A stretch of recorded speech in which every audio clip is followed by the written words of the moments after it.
Sébastien Jalamion. Bonjour monsieur.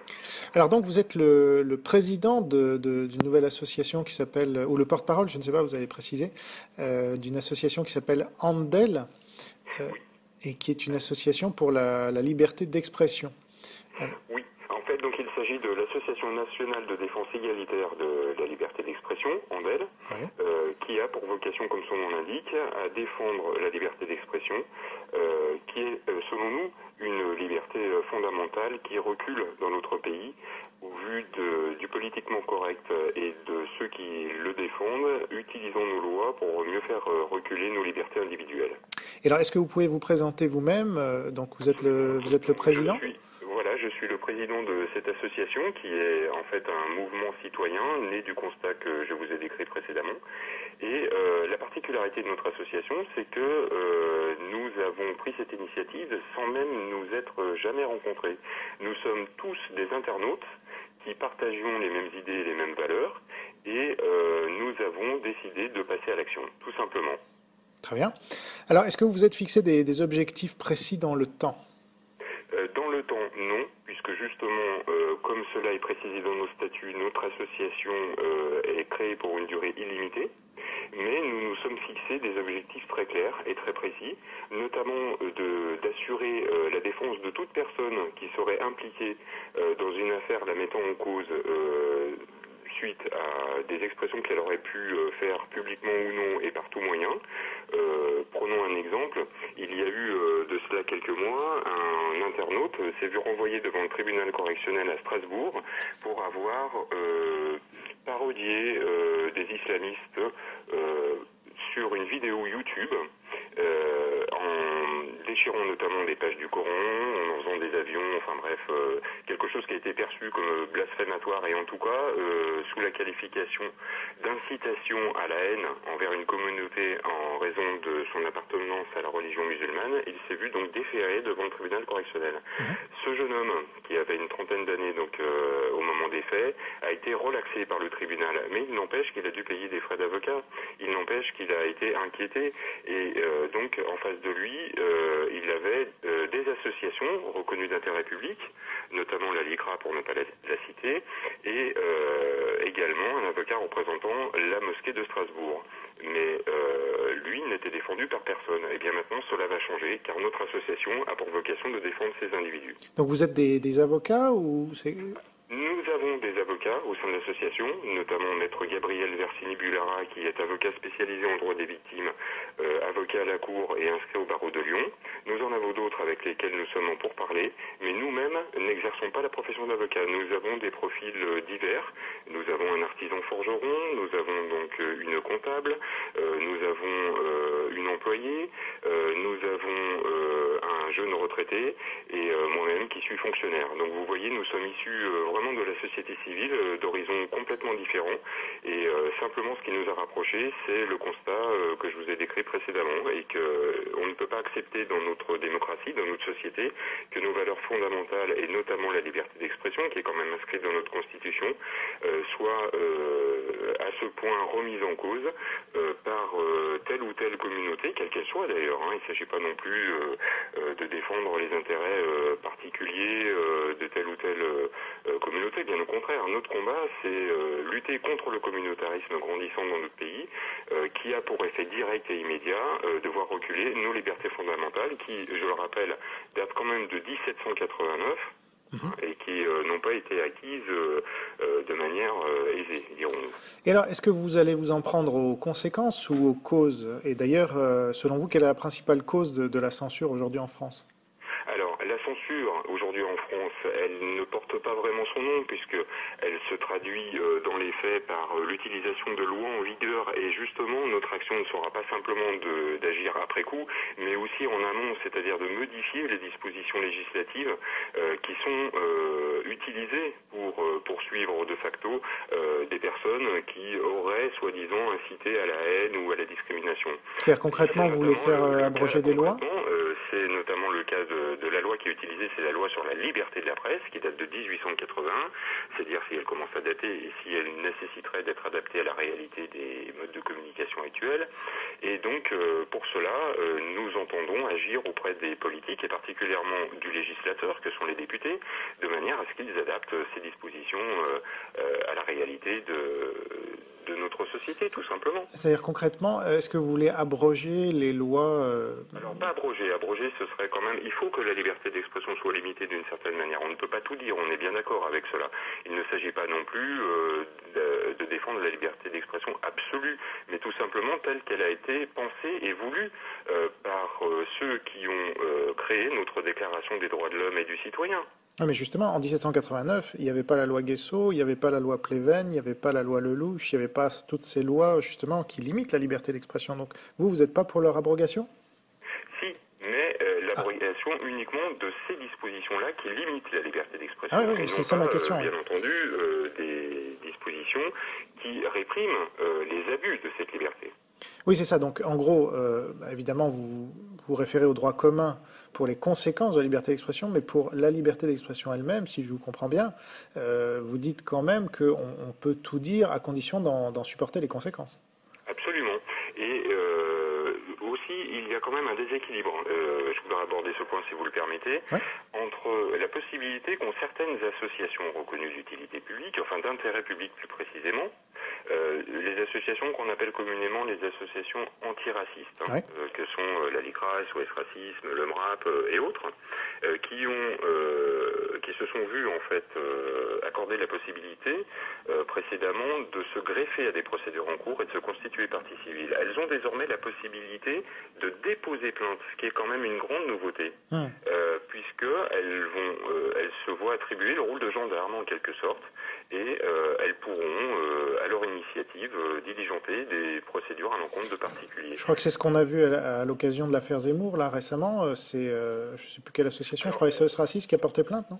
Alors, ça va même encore plus loin, s'agissant de l'affaire Zemmour, puisque le président de l'association SOS Racisme que vous venez de citer est allé jusqu'à publier dans un quotidien, le Huffington Post, une lettre ouverte adressée au président du CSA, du Conseil supérieur de l'audiovisuel, demandant tout simplement la censure du journaliste Éric Zemmour au motif que ses propos ne sont pas acceptables. Concernant le président de l'association SOS Racisme, ça va encore plus loin que le fait de déposer plainte, puisqu'il va jusqu'à demander dans une lettre ouverte publiée dans le Huffington Post à ce que le journaliste Éric Zemmour soit purement et simplement interdit d'antenne, c'est-à-dire qu'on lui enlève sa liberté d'expression au seul motif qu'il a constaté de manière souveraine que les propos tenus par ce journaliste étaient à connotation raciste.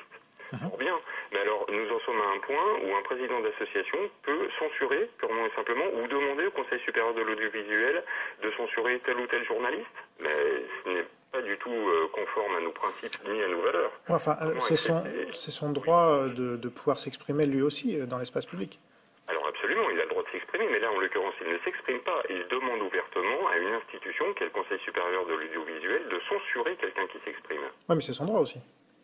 Alors, c'est son droit de s'exprimer. Bah oui. Mais là, pour demander qu'une autre personne ne s'exprime plus. C'est une lettre très officielle, adressée par le président d'une association reconnue d'intérêt public, qui a déjà le droit de pouvoir déposer plainte, se constituer partie civile, et là, il va au-delà de ses propres prérogatives qui lui sont données par la loi, en demandant à ce que, de manière, j'allais dire, ante delictum, c'est-à-dire avant même qu'un journaliste ne puisse s'exprimer, de le censurer, de l'interdire d'antenne, de l'empêcher de travailler.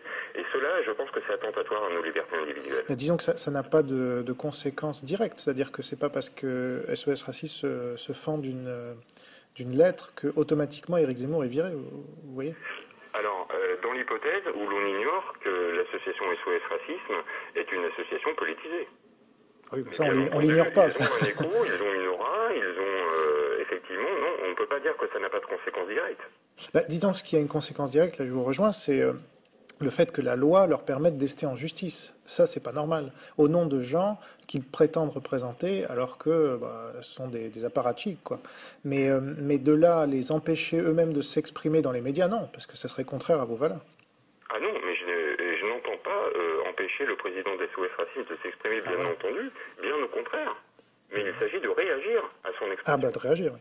Mais alors, l'autre question, c'est est-ce qu'on peut vraiment pourquoi est-ce qu'on dit partout qu'Éric Zemmour est censuré, comme vous venez de le faire, alors qu'il est le Français le plus médiatique ces 10 dernières années?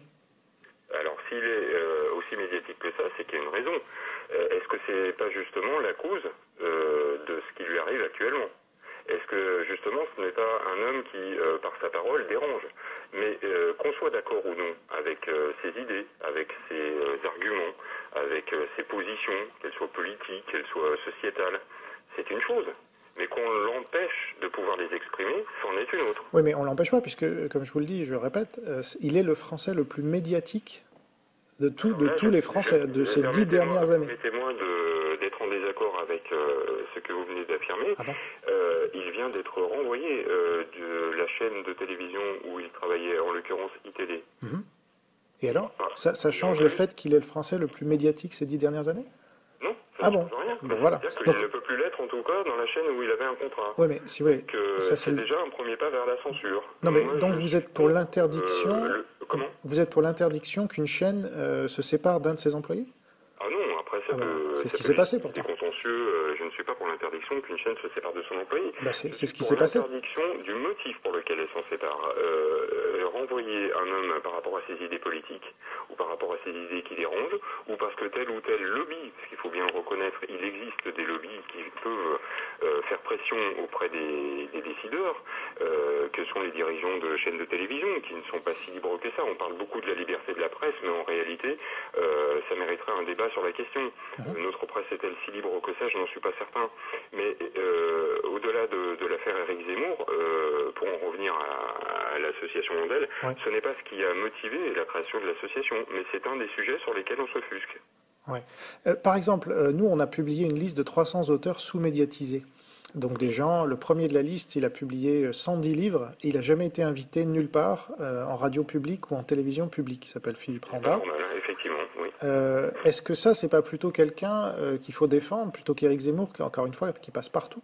Ah non, alors attention, ne confondons pas, nous n'avons pas pour vocation de défendre Éric Zemmour. D'accord. Nous avons aussi pour vocation de défendre cet auteur dont vous venez de parler. Ouais. Et d'ailleurs, il faut savoir que notre association est très jeune encore, donc elle vient de se monter. Nous allons avoir à connaître un certain nombre de dossiers, et vous verrez à l'usage que nous n'avons aucun favoritisme. Et bien au contraire, le cas que vous soumettez m'interpelle énormément. Ouais. Il mériterait effectivement que nous défendions sa cause, tout à fait. Oui, disons qu'il y a des priorités. Donc, des gens, là, on a fait une liste de 300 auteurs. Donc, ce sont des gens qui ont écrit plusieurs livres, voire des dizaines de livres, voire pour Philippe Randa des centaines, et qui sont passés une fois. Moi, par exemple, j'ai écrit plus de 30 livres et je suis passé une fois à la télévision publique nationale. Mais quand même, on est très nombreux dans ce cas-là. C'est pour ça que Éric Zemmour, si vous voulez, à comparer, c'est quelqu'un qui, en fait, il va pas se plaindre de sa notoriété, on est bien d'accord. Non, mais ça va plus pas de vendre des livres voilà, que de mais plus ça passer va, à l'antenne. ça va plus loin parce que, alors, je ne sais pas si vous avez intégré ça à votre réflexion pour l'instant, mais la liberté d'expression à la télévision, par exemple, elle est limitée par le temps de parole. C'est-à-dire qu'il y a un temps de parole qui est fixe. Et donc, tout le temps de parole d'un Éric Zemmour, par exemple, empêche beaucoup d'autres auteurs qui partagent ses avis ou pas, de s'exprimer. Donc, ça va dans les deux sens. Oui. C'est un point de vue qui se défend, tout à fait. Mais il n'est pas normal que des auteurs se voient de facto, puisque c'est quelque chose d'assez insidieux. On ne peut pas considérer que ces auteurs sont interdits d'antenne. Simplement, ils n'ont pas la même couverture médiatique que les autres. Et là, on touche à un problème un peu différent, c'est-à-dire c'est les directeurs de programmation des chaînes de télévision ou autres qui invitent plutôt telle ou telle personne, et souvent toujours les mêmes. Voilà. Donc ça encore, c'est... Dont Éric Zemmour. Oui. Dont Éric Zemmour. Dont Éric Zemmour, oui, non, Voilà. mais ça on en est parfaitement convaincu. Mais encore une fois, il ne s'agit pas non plus pour nous de critiquer les journalistes ou les directeurs de chaîne ou les directeurs de publication, sauf justement à les pointer du doigt lorsqu'ils attentent à la liberté d'expression. Mais je suis entièrement d'accord avec vous, il y a des tas de personnes qui ne sont jamais invitées et qui pourtant publient, et à contrario, il y a aussi des gens qui n'ont pas besoin de la télévision. Qui vont, au travers de leurs ouvrages, à travers de leurs écrits,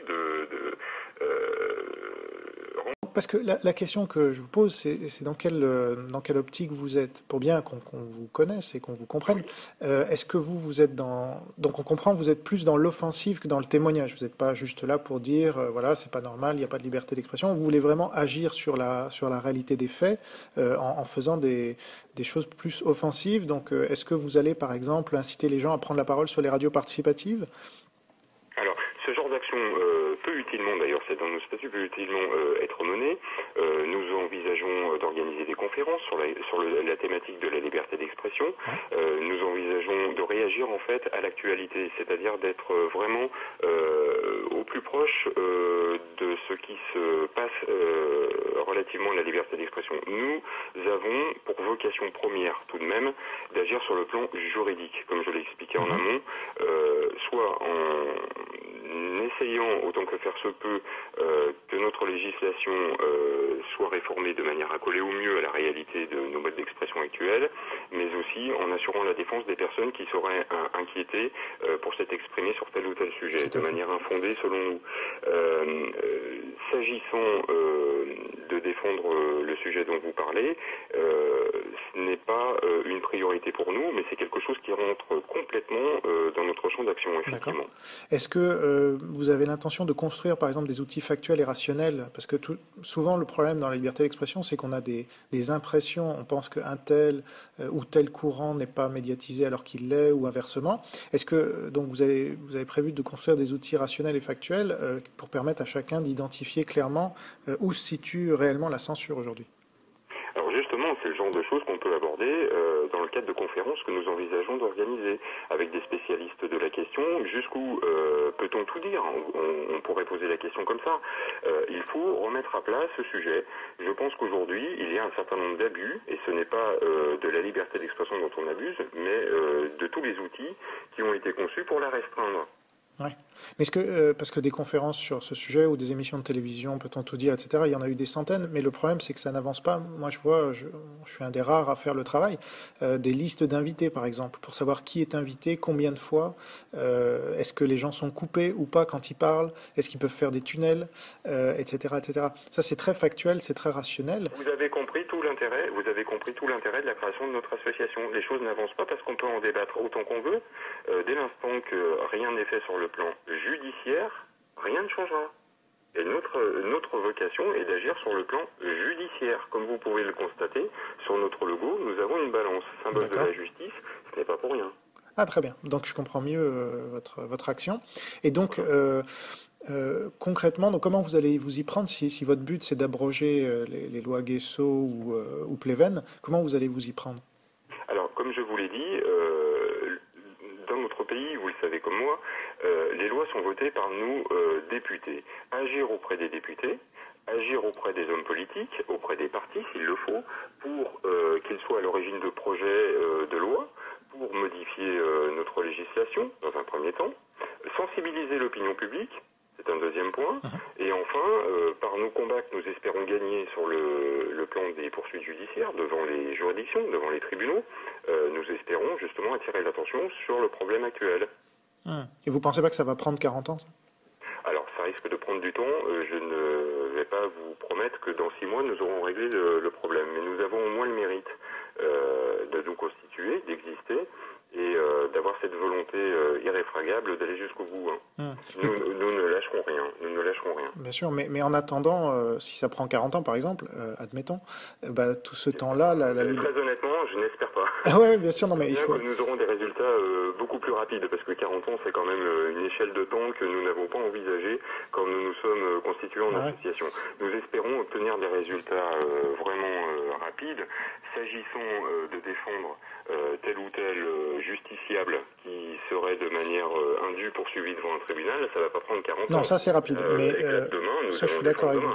Je suis d'accord avec vous. Par contre, pour abroger une loi, si vous voulez juste informer nos députés, etc., parce qu'ils sont dans le système. Si nous avons déjà des contacts sur le plan politique, et je ne veux pas en parler parce que je voudrais surtout pas qu'on nous associe à tel ou tel mouvement politique. Comme je vous l'ai dit, nous sommes un mouvement citoyen. Nous sommes détachés de tout parti politique. mais nous avons des contacts. Et Ouais. il y a déjà des discussions. C'est un sujet qui est porteur, c'est un sujet qui est important, c'est un sujet vraiment de société, et nous pouvons, je pense, obtenir des résultats de ce point de vue-là. C'est-à-dire Les hommes qu'aujourd'hui, politiques sont très sensibles à leur électorat. C'est quand même eux qui vont faire pencher la balance lorsqu'ils vont se prononcer dans les urnes. ouais. Et s'ils constatent que l'opinion publique se mobilise sur tel ou tel sujet, je ne pense pas qu'ils prendront cela à la légère. Bah, je sais pas, vous avez vu, il y a eu plus d'1 million de personnes dans la rue 3 fois de suite pour le mariage pour tous, et la loi n'a pas été retirée. Donc, comment vous comptez vous y On prendre? est, on est bien d'accord. Manifester en masse dans la rue, c'est pas cela qui suffit à faire bouger les lignes. Mais justement, parlons du clivage dont vous venez de parler, les personnes qui sont descendues dans la rue, Ouais. notamment contre le mariage pour tous. Ouais. Que n'a-t-on pas entendu s'agissant du mot homophobie? Ouais. Alors que les gens qui descendaient dans la rue ne sont pas plus homophobes que vous et moi ou que n'importe qui. Je sais pas ce que c'est Simplement, homophobe, voilà, ouais. on va qualifier celui qui va critiquer tel ou tel aspect de revendication religieuse excessive sur notre espace public, alors que nous sommes un État laïque, va être traité d'islamophobe ou de je ne sais pas quoi phobe. Ouais. Celui qui va descendre dans la rue pour défendre ses valeurs en disant que le mariage pour tous, peut-être par absence de concertation, ou peut-être c'est un sujet sociétal sur lequel il aurait fallu un référendum ou autre, va être traité d'homophobe, etc. Donc nous sommes vraiment, là on touche vraiment à ce qu'on appelle la liberté d'expression, et effectivement il y a une espèce de jugement, je dirais une victoire du politiquement correct dans notre société. Le politiquement correct qui, je le rappelle, vient de pays anglo-saxons qui n'ont pas du tout le même fonctionnement, ni notre culture, ni notre histoire, et il est en train de prendre le dessus dans notre société au détriment des valeurs sur lesquelles nous nous sommes construits. Et ça, c'est un vrai problème. Et je pense qu'en face, il faut une réponse, et il faut à un moment dire stop. On ne peut plus dire aujourd'hui, vous parliez des chaînes de télévision, on ne peut plus dire aujourd'hui publiquement ce que des hommes politiques ou des humoristes ou autres auteurs pouvaient dire il y a 10 ans ou 20 ans. Ouais. Aujourd'hui, vous allez tout de suite être traité de je ne sais quoi homophobe si vous tenez tel ou tel propos. Regardez M. Houellebecq, qui a été renvoyé lui aussi devant le tribunal correctionnel pour avoir dit que la religion, que l'islam était la religion la plus con. Il a été relaxé également, mais enfin, comme le citoyen dont je vous ai parlé tout à l'heure. Donc moi, ce qui m'intéresse de comprendre, c'est quels sont vos objectifs, quels sont vos moyens. Donc ça, je pense qu'on comprend mieux. Alors, en même temps, vous êtes à Lyon, donc comment vous allez faire pression sur les médias sur Paris? Alors, je vais vous dire, le siège de l'association Parce qu'il en faut un est basé effectivement à Lyon, enfin dans la région lyonnaise, à Sainte-Foy-les-Lyons plus précisément. S'agissant du président adjoint de l'association, il est basé du côté de Quimper. S'agissant de notre secrétaire, il est basé en Alsace. S'agissant du secrétaire adjoint, il est dans le sud de la France. Ok. D'accord. Je peux vous dire que les soutiens que nous avons sont éparpillés sur l'ensemble du territoire. Nous ne sommes pas une association locale, nous sommes une association nationale. D'accord. Et donc, votre premier objectif, là, à court terme, c'est quoi? Alors, le premier objectif à court terme, c'est déjà d'être publié au journal officiel, car nous en sommes au dépôt des statuts en préfecture, ce qui a été fait, la validation des statuts. Nous avons rédigé notre procès verbal de constitution d'assemblée constitutive. Nous attendons rapidement la publication d'ici 2 ou 3 semaines, ça devrait être le cas, donc au journal officiel, de façon à avoir notre existence juridique absolue et ouvrir un compte bancaire, à faire toutes les démarches qui nous permettent de fonctionner. Et l'objectif principal, grand 1, nous faire connaître. Grand 2, agir en fonction de l'actualité. Nous avons déjà des dossiers qui nous ont été soumis, nous allons les examiner par le truchement de nos avocats pour pouvoir donc nous prononcer sur l'opportunité de les défendre. Mais je gage que ce sera le cas. Nous allons organiser une conférence, notamment dans l'Est de la France, en début d'année prochaine.